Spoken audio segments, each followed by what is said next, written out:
The world outside your door is not what it pretends to be. It presents itself as opportunity, as connection, as the arena where life happens in its fullest form. The office, the party, the conference, the cafe, the gym, the street. Each of these spaces carries an implicit promise that something essential occurs there, something that cannot be replicated in the silence of your own room. And so you go. You dress, you commute, you perform, you return exhausted, and you tell yourself that this is living, that the fatigue is the price of participation, that the emptiness you feel is simply the cost of being in the world. Carl Jung would have found this tragic, not because he was a hermit. He was not. He traveled, he lectured, he maintained a busy practice, he corresponded with thousands, but he understood something that the modern world has forgotten. The outer journey is worthless without the inner one, and the inner journey cannot be taken on a crowded street. It requires solitude. It requires withdrawal. It requires the willingness to stay home, not as escape, but as confrontation, not as comfort, but as courage. What follows is not a prescription for isolation. It is an argument for the disciplined use of solitude, for the recognition that staying home is not the absence of life, but the presence of something deeper, something that the world's constant motion actively prevents you from encountering. And it is an argument about the internet, that strange double-edged sword that has made staying home both more powerful and more dangerous than it has ever been before. The architecture of withdrawal. Jung built a tower at Bollingen on the shore of Lake Zurich, and he spent extended periods there alone. No electricity, no telephone, no visitors. He cooked simple meals, chopped wood, carved stone, and sat with his thoughts. This was not vacation, this was not relaxation. This was the necessary condition for the work that defined him. The exploration of the unconscious that required the conscious mind to stop its endless chatter, to cease its performance, to encounter what emerged when there was no audience. The creation of something new is not accomplished by the intellect, but by the play instinct acting from inner necessity, Jung wrote. The creative mind plays with the objects it loves. But this play requires space, and space requires boundaries, and boundaries require the willingness to say no to the invitations that pour in from every direction, each one promising connection, growth, experience, life. The modern world has made this withdrawal difficult not through oppression, but through seduction. The invitation is not to prison, but to party, not to labor, but to leisure, not to conformity, but to excitement. And the seduction is effective because it contains a partial truth. There is something valuable in encounter, in the friction of different minds, in the unexpected conversation that shifts your perspective. Jung knew this. He maintained his practice, his correspondence, his public presence. But he also knew that these encounters were only valuable when they were balanced by solitude, when the impressions received had time to settle, to ferment, to transform into something that was genuinely his own. The person who never stays home is not living more fully. They are living more superficially. They are collecting experiences without digesting them, accumulating impressions without integrating them, performing a life without inhabiting it. The constant motion prevents the very thing that makes life meaningful, the transformation of outer event into inner meaning. The Internet as amplifier. The Internet has changed the equation of solitude. Where Jung had to physically remove himself to the shores of Lake Zurich, you can withdraw to your room and still be connected to the entire world.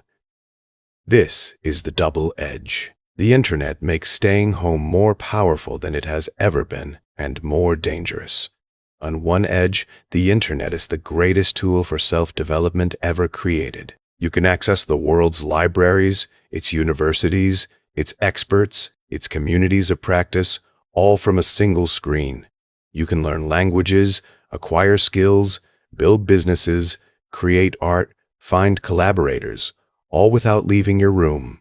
The barriers that once made knowledge the property of the few have been demolished, and what remains is the question of what you will do with the abundance. Jung would have recognized this potential. He spent his life studying alchemy, mythology, Eastern philosophy, Gnosticism, searching for the patterns that connected human experience across cultures and centuries. The internet would have accelerated this search exponentially. The texts he had to travel to find, to translate, to decipher, are now available in seconds. The communities he had to build through years of correspondence are now accessible through a single search. But the other edge cuts deeper. The internet is also the greatest tool for self-destruction ever created. It offers not just knowledge but distraction, not just connection but addiction, not just community but conformity. The same screen that can bring you Jung's collected works can also bring you infinite scroll, algorithmic manipulation, the constant drip of dopamine that keeps you clicking without choosing, consuming without digesting, reacting without reflecting. The danger is not that the internet is bad. The danger is that it is precisely calibrated to exploit your weaknesses, to feed your unconscious patterns, to keep you in a state of perpetual stimulation that prevents the very solitude it appears to enable. You are physically alone, but psychologically crowded, surrounded by voices that are not your own, demands that are not your own, desires that have been implanted by systems that profit from your dissatisfaction. The double edge of connection. Jung understood that the self is not an isolated entity. It is formed in relationship, shaped by encounter, developed through the friction of different perspectives. The meeting of two personalities is like the contact of two chemical substances. If there is any reaction, both are transformed. This is the value of genuine connection. The reason that complete isolation is not the answer. The recognition that the inner journey requires outer material to work with. The internet offers connection at a scale that was previously unimaginable. You can find your people, your tribe, your community of shared interest, no matter how obscure. The person interested in Jungian psychology in a small town can find thousands of others who share their passion. The person developing a niche skill can find mentors, collaborators, audiences. The person questioning their assumptions can encounter perspectives that challenge them in productive ways. But this connection is also diluted, flattened, transformed into something that mimics relationship without achieving it. The internet connection is curated, filtered, reduced to the performative dimensions that can be captured in text and image. You see what others choose to show you. They see what you choose to show them. The friction that transforms is smoothed away, replaced by the algorithmic sorting that connects you with those who already agree, already share your assumptions, already reinforce your patterns. The result is not community but echo chamber, not transformation but confirmation, not the chemical reaction that produces something new but the comfortable mixture that produces nothing at all. You are connected to thousands and known by no one, including yourself. The internet makes staying home more connected than ever, and in doing so, it threatens to make the solitude that staying home should enable impossible to achieve. The discipline of digital solitude. To stay home effectively in the internet age requires discipline that Jung never had to exercise. His solitude was protected by geography, by the absence of technology, by the physical difficulty of intrusion. Your solitude is protected by nothing but your own choice, repeated moment by moment, against the design of systems that are engineered to break it. The discipline begins with intention. Why are you staying home? Not to escape, not to avoid, not to hide, but to do something that requires the conditions that only home can provide: depth, continuity, the absence of interruption that makes complex thought possible. You are not retreating from life. You are creating the conditions for a life that the world outside actively prevents. This intention must be specific. I am staying home to work on my project. I am staying home to read this book. I am staying home to sit with my thoughts and see what emerges. The specificity creates boundaries, makes the solitude purposeful rather than aimless, transforms it from passive absence into active presence. Without intention, staying home becomes mere isolation, the empty space that the internet rushes to fill with its infinite distractions. The discipline continues with structure. Jung's days at Bollingen had rhythm, rising, cooking, working, walking, carving, sleeping. The simplicity of this structure was its protection against the chaos of the unconscious, the container that made the encounter with depth possible. Your structure must be equally deliberate, equally protective, equally designed to create the conditions for what matters. This means scheduling your internet use rather than allowing it to schedule you. It means creating physical and digital spaces that are free from connection, free from notification, free from the constant pull of the infinite. It means treating your attention as the scarce resource that it is, allocating it deliberately to what serves your intention, withdrawing it deliberately from what does not. The discipline culminates in practice. Solitude is not a state but a skill, developed through repetition, strengthened through resistance, deepened through the willingness to encounter what emerges when the distractions are removed. The first hours of solitude are uncomfortable. The mind chatters, seeks escape, manufactures emergencies that demand connection. This is the surface, the conditioned self that has learned to avoid depth through constant motion. With practice, the surface settles, the chatter quiets, something else emerges, something that Jung called the self, the deeper pattern that organizes the personality, the intelligence that operates below conscious intention. This emergence is not comfortable. It brings what has been repressed, what has been denied, what has been hidden beneath the performance of social existence. But it is the only source of genuine transformation, the only ground from which authentic life can grow. The internet, as mirror Jung's concept of the shadow, the aspects of ourselves that we deny, repress, project onto others, is essential to understanding the internet's double edge. The internet is a mirror, reflecting back to us not what we are, but what we have become through our patterns of use. The feed that enrages you reveals your addiction to outrage. The accounts you follow reveal your need for comparison, for status, for the validation of strangers. The hours you lose reveal your avoidance of what actually matters. This mirroring is not comfortable. It is easier to see the internet as external, as something that happens to you, as a force beyond your control that shapes your behavior without your consent. But this is the abdication of responsibility that prevents mastery. The internet does not use you. You use it, and your use reveals what you actually value, what you actually fear, what you actually desire when the social performance is stripped away. To stay home effectively is to confront this mirror, to study your reflection with the honesty that Jung demanded, to recognize the shadow that the internet reveals and integrate it rather than continue projecting it. The person who is constantly outraged online is not the victim of algorithmic manipulation. They are the consumer of outrage. The person whose psychology requires enemies, whose identity depends on opposition, whose energy is sustained by conflict rather than creation. The integration of this shadow is not the suppression of outrage, but its transformation. The energy that fuels outrage is powerful, directed toward genuine problems, channeled through genuine understanding, transformed by genuine encounter with what lies beneath the surface of reaction. It becomes the fuel for meaningful action rather than the compulsive performance of meaningless opposition. The productivity of depth. The modern world measures productivity in visible outputs: emails sent, meetings attended, tasks completed, hours logged. This measurement is not neutral. It is designed to make certain kinds of activity legible to managers, to make certain kinds of value extractable by employers, to make certain kinds of person appear successful while others appear deficient. Jung would have rejected this measurement entirely. His most productive periods were his periods of apparent inactivity, the hours at Bollingen when he carved stone or walked the shore or simply sat with his thoughts. These periods produced the insights that shape 20th century psychology, the concepts that continue to influence how we understand the mind.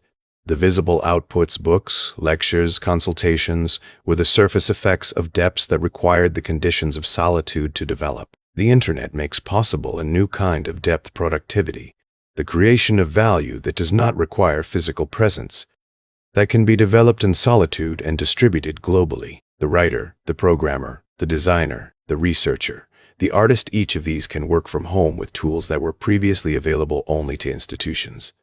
The barrier is not technological, it is psychological, the discipline to use the tools for depth rather than distraction, to create the conditions for flow rather than the conditions for fragmentation. Flow is the state that Jung's Solitude made possible.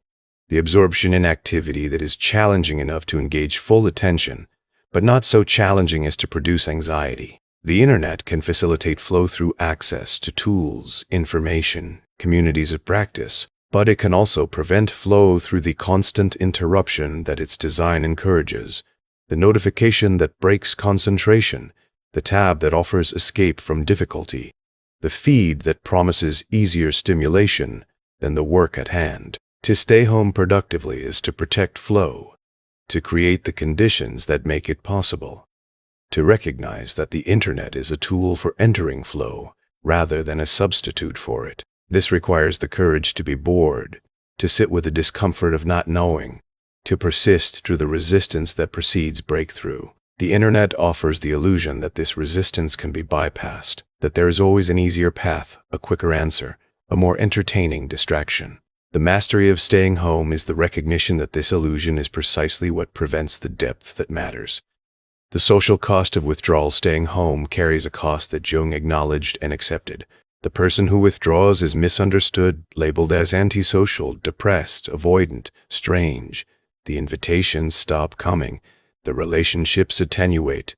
The network that provides opportunity and support gradually dissolves. This is not paranoia. It is the social physics that governs human interaction. Presence builds connection. Absence erodes it.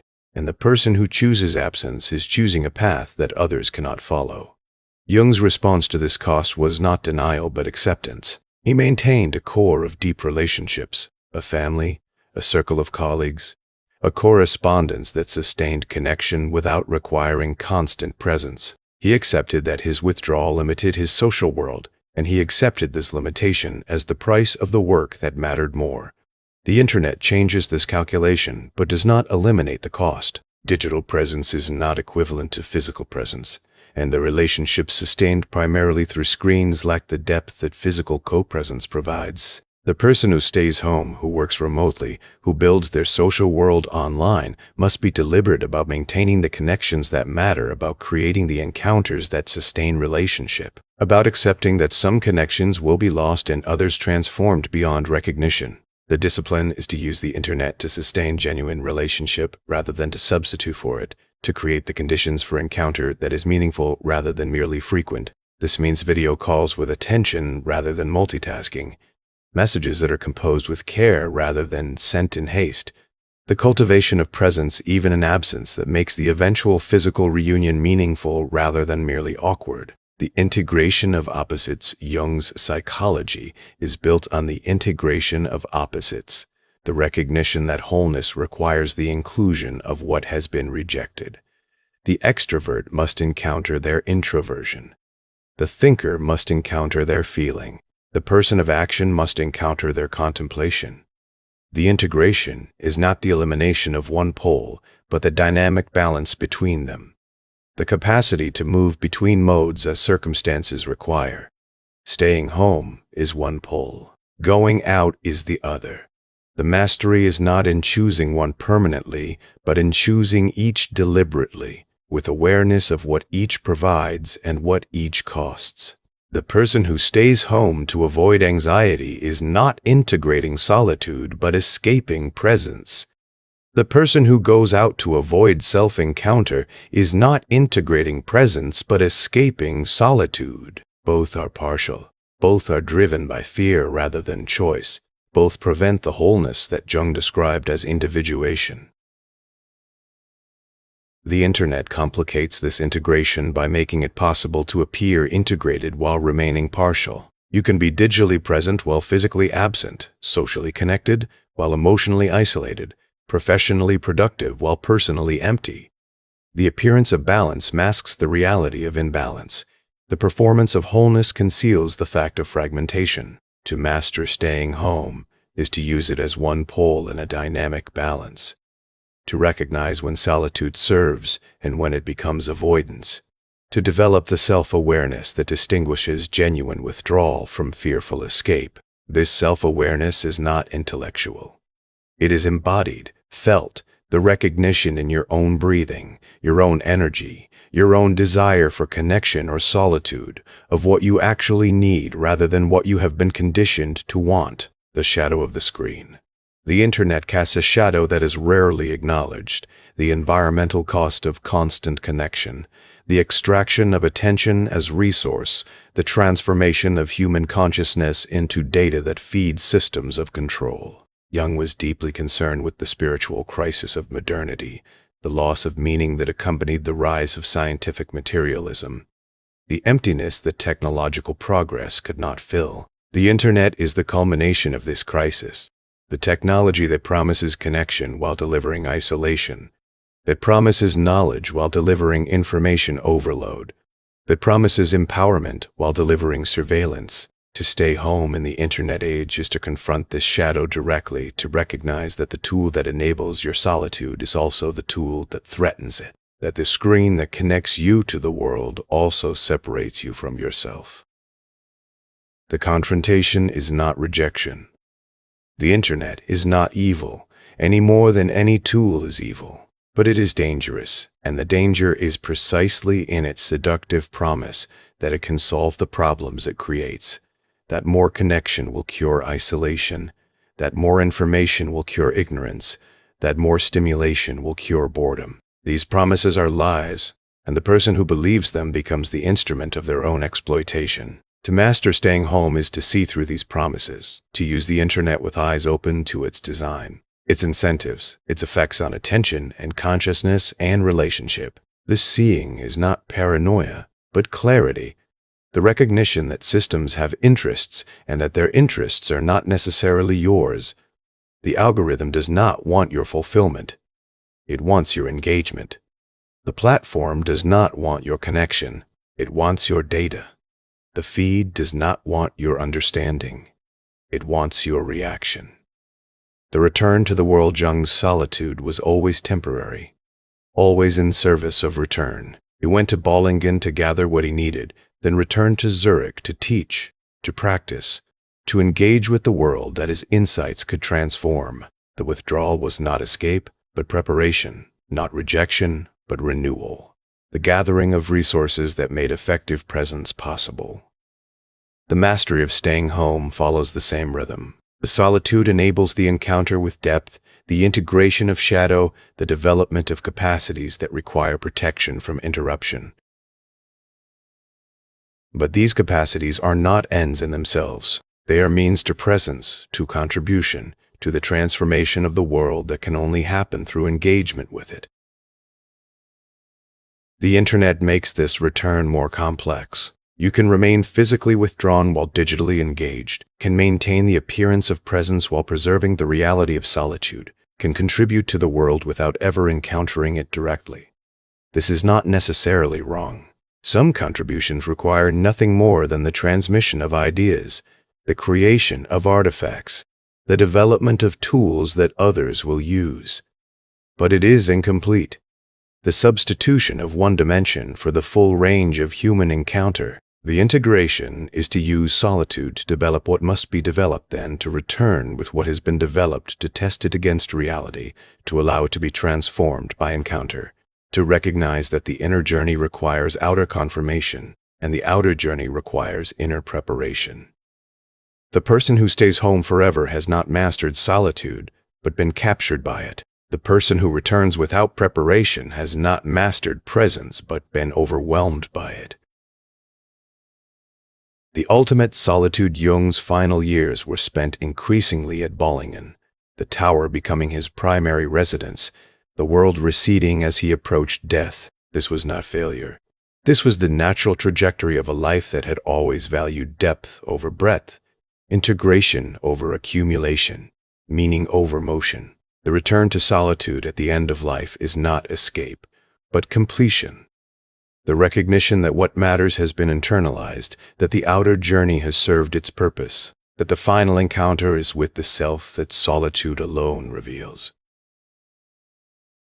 The internet makes this ultimate solitude more available and more difficult. You can spend your final years connected to everything, never alone, never forced to encounter what emerges when distraction is removed. Or you can use the tool that connects to choose disconnection, to create the conditions for the encounter that aging and death make necessary, to prepare for the final withdrawal that is not chosen but imposed. The preparation is the work of a lifetime, the gradual development of the capacity to be alone without being lonely, to be silent without being empty, to be still without being dead. The internet can serve this preparation or prevent it, can be the tool that enables genuine solitude, or the distraction that makes genuine solitude impossible. The choice is yours, moment by moment, click by click, the endless series of small decisions that constitute a life.